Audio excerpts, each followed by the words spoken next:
नमस्कार दोस्तों, मेरा नाम है पंकज दुबे और आज हम बात करने वाले हैं पीएम मोदी के बारे में। यहाँ पे आप देख सकते हो खबर ये आ रही है, पीएम मोदी जाने वाले हैं चाइना। चाइना में जो एससीओ की समिट होने वाली है उसको अटेंड करने के लिए पीएम मोदी जाने वाले हैं। ट्रंप जो लंबे समय से ये गाना गाते रहते थे कि मैंने इंडिया और पाकिस्तान के बीच में सीज फायर करा दिया, तो उसका क्रेडिट मुझे मिलना चाहिए। वो क्रेडिट ट्रंप को कभी नहीं मिला, लेकिन ये क्रेडिट ट्रंप को मिलने वाला है, क्योंकि जिस तरह से ट्रंप ने प्रेशराइज किया है चाइना को और इंडिया को, तो चाइना और इंडिया अपने पर्सनल इंटरेस्ट को ध्यान में रखते हुए दोनों कंट्रीज पास में आ रही है। देखिए, जैसा कि आप जानते हो 2019 में पीएम मोदी चाइना गए थे, उसके बाद गलवान क्लैश हुआ, फिर चाइना और इंडिया के रिश्ते पूरी तरह से खराब हो गए। अब धीरे धीरे दोनों के रिश्तों में सुधार आ रही है। देखिए, डोनाल्ड ट्रंप ने ये भी बोला कि देखिए, अगर इंडिया रशिया से ऑयल कंटिन्यूअस खरीदते रहेगा तो 25% टैरिफ हम बढ़ा देंगे। और डोनाल्ड ट्रंप ने ये करके दिखा दिया। अब डोनाल्ड ट्रंप ने भारत के ऊपर 50% टैरिफ लगा दिया है, लेकिन इंडिया ने अपना पक्ष क्लियर कर दिया कि आप 500% भी टैरिफ कर दोगे, फिर भी भारत रसिया से ऑयल खरीदते रहेगा। देखिए, डोनाल्ड ट्रंप ने ये बोला कि देखिए कि इंडिया जो है वो रसिया से ऑयल खरीद रहा है और रसिया को पैसे मिल रहे हैं और रसिया युद्ध लड़ रहा है, यूक्रेन में लोग मर रहे हैं। इसके जिम्मेदार कौन है? इसका जिम्मेदार भारत है।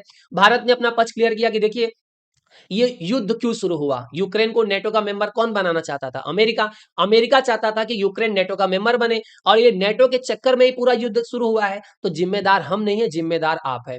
तो ये जो ट्रम्प की पॉलिसी है उसको ध्यान में देख करके एक ही चीज क्लियर होने वाली है कि रसिया, चाइना और इंडिया तीनों एकदम पास में आने वाले हैं। तो ये जो एससीओ की समिट है दोस्तों, वो 31 अगस्त सितंबर 1 तक रहेगा दोस्तों। यहाँ पे देखिए, जो ब्रिक्स कंट्रीज हैं वो भी अपना एक चीज तो क्लैरिटी ये ला रही है कि जिस तरह की ट्रम्प की पॉलिसी है, जो टैरिफ लगा रहे हैं, तो जितनी भी ब्रिक्स कंट्रीज हैं उनको साथ में आना पड़ेगा और एक डिसीजन लेना पड़ेगा। उसकी शुरुआत यहाँ पे ब्राजील ने कर दी है। ब्राजील के जो प्रेसिडेंट है, इन्होंने बोला कि देखिए, जिस तरह से डोनाल्ड ट्रम्प बोल रहे हैं कि देखिए हमने ब्राजील के ऊपर 50% टैरिफ लगा दिया है, अगर ब्राजील के प्रेसिडेंट मुझे कॉल करेंगे तो ये टैरिफ कम हो सकता है, मैं कुछ सोच सकूंगा, निगोशिएशन करेंगे। उस पे ब्राजील के प्रेसिडेंट ने बोला कि देखिए, अगर मुझे कॉल करना रहेगा तो मैं चाइना को कॉल करूंगा, सी जिनपिंग को कॉल करूंगा, इंडिया को कॉल करूंगा, प्राइम मिनिस्टर नरेंद्र मोदी को कॉल करूंगा, लेकिन डोनाल्ड ट्रंप को मैं कॉल नहीं करूंगा। यहाँ पे ब्रिक्स कंट्रीज एक संगठन ये बना सकती है कि देखिए, जिस तरह से डोनाल्ड ट्रंप ये टैरिफ का डर दिखा रहे हैं, उनको भी हम एक डर दिखा सकते हैं वो डॉलर का, कि हम डॉलर का उपयोग करना कम कर देंगे। यहाँ पे देख सकते हो कि ब्राजील के प्रेसिडेंट ने बोला कि मैं सी जिनपिंग से बात करूंगा, पीएम मोदी से बात करूंगा, लेकिन मैं यहाँ पे डोनाल्ड ट्रंप से बात नहीं करूंगा। देखिए, ब्राजील का गुस्सा अलग टाइप का इसलिए भी है कि यहाँ पे जो ब्राजील के फॉर्मर प्रेसिडेंट थे जैर बोसोनारो, इनको अंडर अरेस्ट किया गया क्योंकि यूएस चाहता था कि ब्राजील के अंदर तख्ता पलट हो जाए। तो इसके लिए ब्राजील और यूएस के रिश्ते और खराब होते हुए दिखाई दे रहे हैं। यहाँ पे आप देख सकते हो ये भी कि अजित डोभाल जी ये रसिया पहुंच चुके हैं। 6 अगस्त को ये रसिया में पहुंचे थे। बताया जा रहा है कि पुतिन से इनकी मुलाकात हुई है। अब यहाँ पे डिस्कस ये होने वाला है कि S-400 जो हमारा हमने लिया था रसिया से, तो S-400 का जो बैच बाकी है उसके ऊपर भी बात होगी कि कब मिलेगा। एनर्जी और ऑयल कॉर्पोरेशन में बात होगा, और जिस तरह से ये ट्रम्प बार बार धमकी दे रहे हैं कि हम टैरिफ लगा देंगे, ये कर देंगे, वो कर देंगे, तो उस पर भी बात होनी है। और ये भी हो सकता है कि डॉलर का कम यूज करे दोनों कंट्रीज, मतलब रसिया और इंडिया ये चीज तो क्लियर कर ले कि हम ट्रेड तो करेंगे लेकिन डॉलर का उपयोग नहीं करेंगे, रीजनल करेंसीज में हम क्या करेंगे, ट्रेड करेंगे। यहाँ पे एक चीज तो और, ये न्यूज काफी ज्यादा वायरल चल रही है कि डोनाल्ड ट्रंप ने 50% टैरिफ लगा दिया, तो अब ये बोल रहे हैं कि लोग कि 57% भी टैरिफ लगा दो, ताकि हम F-35 तो अब अमेरिका से कतई नहीं खरीदने वाले हैं। सुखोई 57 खरीद सकते हैं, वो भी यस नो टाइप का है। भारत एम का या तेजस मार्क 1 मार्क 2 पे ही काम करेगा। देखिए, जहां तक मैं मानता हूं कि भारत बहुत कम चांसेस है कि सुखोई 57 खरीदने वाला है, लेकिन F-35 नहीं खरीदेगा, ये बात तो एकदम क्लियर हो चुकी है यहाँ पे। डोनाल्ड ट्रंप ने बोला कि देखिए, मैं जो टैरिफ लगा रहा हूँ ये मेरी जिम्मे बोलते मजबूरी है। पूरी दुनिया ने अमेरिका को लूटा है, millions of billions of dollar तुम लोगों ने लूटा है, अब मैं टैरिफ लगा रहा हूँ, और जो मिलियन बिलियंस ऑफ डॉलर पूरी कंट्रीज ने मिलकर के यूएस से छीना है वो वापस आना चालू कर देगा।